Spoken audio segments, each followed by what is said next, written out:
So, what's your name and where you're from? My name's Don Morris, I'm from Sunny Gloucestershire. If you could inspire someone about their life, what would you say to them?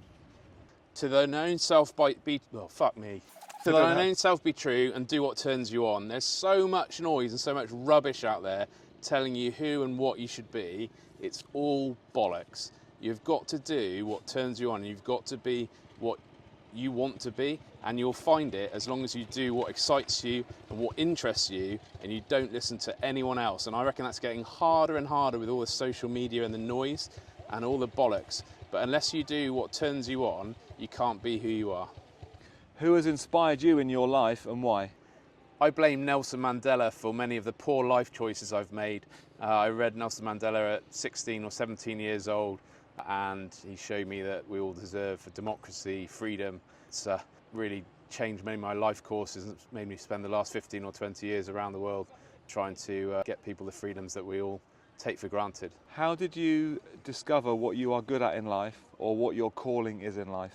I think I'm still trying to figure out what my calling is in life. I'm not sure. It's surfing. It took me years and years to realise that my core skill was thinking and strategy, and even though lots of people didn't value it, you've got to do what turns you on in life, and you generally should just go with what turns you on. And if you're starting to do it at 4 o'clock in the morning, or if you're starting to read something on it till 1 a.m, it's probably what turns you on, and you should probably do it and not really give a fuck what anyone else thinks. What do you feel you have an abundance of in life? Ideas. For me, the most annoying thing in the West is that ideology has become a bad word. I think that's absolute bollocks. Ideas change the world. Ideas lifted us up. It's taking us to the stars. Sewage systems, technology, healthcare, all of it comes from ideas. And on a really good day, I can have a few of them in a morning and get a team to work on them and hopefully make a difference. And we need more of them for what's coming. What do you feel, if anything, is lacking in your life? Balance. I spend too much time working and thinking and need a bit more balance, which is why I'm here surfing, even though it's flat today, so we're not going to get that much balance. Is there anything out of balance in the outside world? In the West, it's positivity. We have lost the ability to be positive about who we are, what we stand for, and what we can achieve. Everything is so miserable and on the way down, and actually we've done great things in the past, and we have a pretty good standard of living. And I think with a few nudges and a bit more positivity and a bit of can-do, we could all be a little bit happier and a little bit more balanced.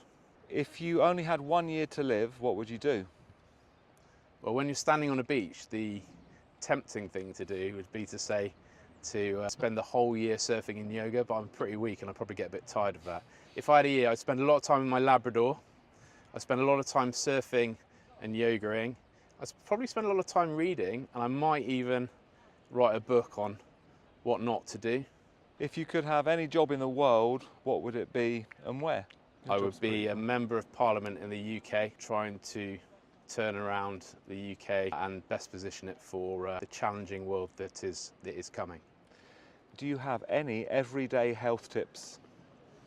I do. Do yoga every day and eat yogurt in the morning.